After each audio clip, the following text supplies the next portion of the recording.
तर दीपेश म्हात्रे यांचा हा भाजप पक्षप्रवेश सोहळा थेट दृश्य रवींद्र चव्हाण यांच्या उपस्थितीत हा पक्षप्रवेश सोहळा या ठिकाणी होतोय। दीपेश म्हात्रे यांनी भाजपमध्ये हा पक्षप्रवेश केलेला आहे। प्रदेशाध्यक्ष रवींद्र चव्हाण यांच्या उपस्थितीत हा पक्षप्रवेश।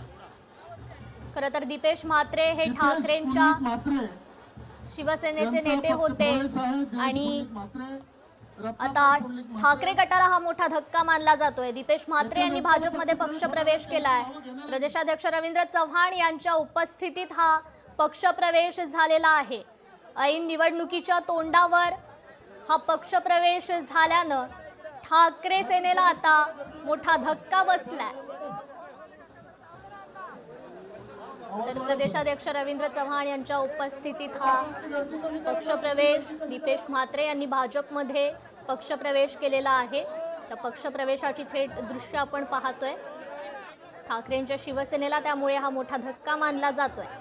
ऐन निवडणुकीच्या तोंडावरच हा पक्षप्रवेश झाल्यानं ठाकरेंच्या शिवसेनेला धक्का बसलेला आहे। प्रदेशाध्यक्ष रवींद्र चव्हाण यांच्या उपस्थितीत दीपेश म्हात्रे आणि कार्यकर्त्यांचा हा पक्षप्रवेश सोहळा। ऐन निवडणुकीच्या तोंडावर मात्र हा पक्षप्रवेश झाल्यानं भाजपची ताकद कुठेतरी वाढल्याचं हे चित्र आता निर्माण झालंय। ठाकरेंच्या सेनेचे दीपेश म्हात्रे यांनी हा भाजपात प्रवेश केलेला आहे। त्यांच्या समवेत कार्यकर्त्यांनी देखील हा प्रवेश केलेला आहे। या संदर्भात आपण अधिक अपडेट घेऊयात आपले लोकशाहीचे प्रतिनिधी चेतन ननावरे यांच्याकडून। चेतन, खरं तर ऐन निवडणुकीच्या तोंडावर हा महत्त्वाचा असा पक्षप्रवेश होतोय। भाजपची ताकद कुठेतरी वाढतीये का असं चित्र या ठिकाणी निर्माण झालंय चेतन? निश्चित कृपा, कारण नगरपालिका आणि महानगरपालिकांच्या निवडणुका तोंडावर असतानाच आता डोंबिवलीचे जे जिल्हा प्रमुख आहेत ठाकरे गटाचे आणि ते स्वतः विधानसभेचे महाविकास आघाडीचे उमेदवार म्हणून स्वतः भाजपचे प्रदेशाध्यक्ष रवींद्र चव्हाणांच्या विरोधात रिंगणात उतरलेले दीपेश म्हात्रे आता भाजपमध्ये प्रवेश करत आहेत। यामुळे दुहेरी संकटाचा भाजप एकंदरीत ठाकरे गटासमोर मांडताना पाहायला मिळतं। एक म्हणजे डोंबिवली महापालिकेमध्ये आता मोठ्या प्रमाणामध्ये प्रभाव आहे तो दीपेश म्हात्रेंचा होता, त्यामुळे मोठ्या संख्येने नगरसेवक आहेत ते आता भाजपच्या गटामध्ये ठाकरे गटातून प्रवेश करू शकतात। दुसरी गोष्ट म्हणजे विधानसभेमध्ये एक प्रमुख विरोधकच आता भाजपमध्ये आल्यामुळे 2029 ची निवडणूक सुद्धा आता भाजप सोपी करताना पाहायला मिळत आहे। त्यामुळे आगामी महापालिकेच्या निवडणुकीमध्ये डोंबिवलीमधील वाट आता ठाकरे गटासाठी अडचणीची होताना पाहत असताना भाजपसाठी मात्र ही वाट सुकर होताना पाहायला मिळते। कृपा जी, निश्चितच चेतन, खरं तर आता अशी माहिती मिळतेय की दीपेश म्हात्रे यानंतर पत्रकार परिषद देखील घेणार आहेत। नेमकं या पक्षप्रवेशाचं कारण काय आहे? ठाकरेंच्या शिवसेनेला त्यांनी सोडचिठ्ठी का दिली याचं कारण आता समोर येण्याची शक्यता आहे का? निश्चितच, कारण एकीकडे मराठवाडा दौऱ्यावर असलेले उद्धव ठाकरे यांना हा मोठा धक्का मानला जातोय। परिणामी ठाकरे गटाला ऐन निवडणुकीच्या वर्षभरानंतरच सोडचिठ्ठी देण्याचं नेमकं कारण काय होतं? कारण ज्या प्रकारची घौडदौड भाजपची महाराष्ट्रामध्ये आणि देशभर सुरू आहे त्याच पार्श्वभूमीवर मोठ्या प्रमाणामध्ये इन्कमिंग आहे ते भाजपमध्ये येताना पाहायला मिळत आहे आणि एकंदरीत विकासाच्या मुद्द्यावरती ही सोडचिठ्ठी दिल्याची प्राथमिक माहिती होती। मात्र आता स्वतः दीपेश म्हात्रे काय स्पष्टीकरण देतात याकडे सर्वांचंच लक्ष असेल। कृपा निश्चितच चेतन, खरं तर ऐन निवडणूक तोंडावर असताना हा पक्षप्रवेश झालेला आहे। ठाकरेंच्या शिवसेनेला हा कितपत मोठा धक्का मानला जातोय याची दखल आता ठाकरेंची शिवसेना घेणार का, हा देखील महत्त्वाचा सवाल या ठिकाणी उपस्थित होतोय।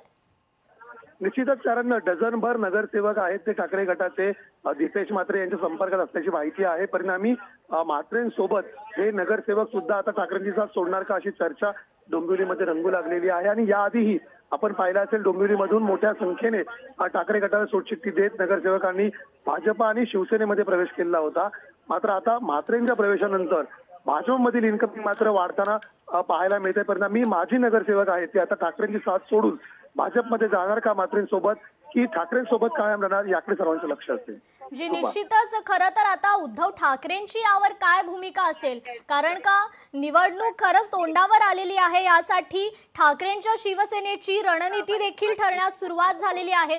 परंतु याच दरम्यान खरं तर हे जे महत्त्वाचे कार्यकर्ते आहेत, महत्त्वाचे नेते आहेत, ते पक्षाला सोडचिठ्ठी देतात. या दरम्यान आता ठाकरेंची नेमकी काय भूमिका असेल याकडे देखील लक्ष आहे चेतन. निश्चितच कृपा, कारण आता आत्मचिंतन करण्याची वेळ ठाकरे गटावर येणार आहे. कारण केंद्रात आणि राज्यात सत्तेवर असलेला भाजप प्रचंड ताकद वाढवताना पाहायला मिळत आहे.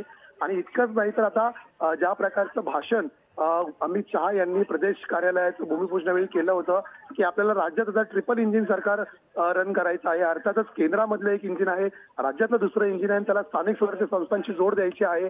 आणि याच पार्श्वभूमीवर आता भाजपचे स्थानिक पदाधिकारी असतील, वरिष्ठ नेते असतील, ते कामाला लागल्याचं पाहायला मिळतंय.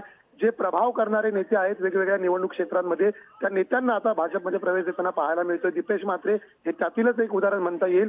आणि विशेष करून मुख्यमंत्री स्वतः आता रिंगणात उतरताना पाहायला मिळणार, कारण मुख्यमंत्री देवेंद्र फडणवीस यांनी 11 नोव्हेंबरला एक बैठक बोलवली आहे, ज्यामध्ये प्रदेशाध्यक्ष रवींद्र चव्हाण, केंद्रीय सहसंघटन मंत्री शिवप्रकाशजी आणि या व्यतिरिक्त भाजपचे सर्व मंत्री सुद्धा उपस्थित असतील.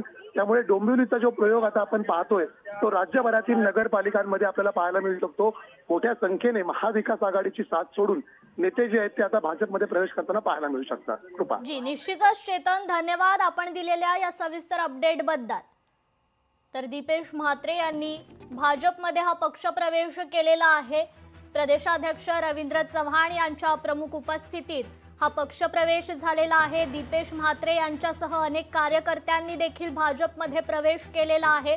त्यामुळे ठाकरेंच्या शिवसेनेला आता हा मोठा धक्का मानला जातोय.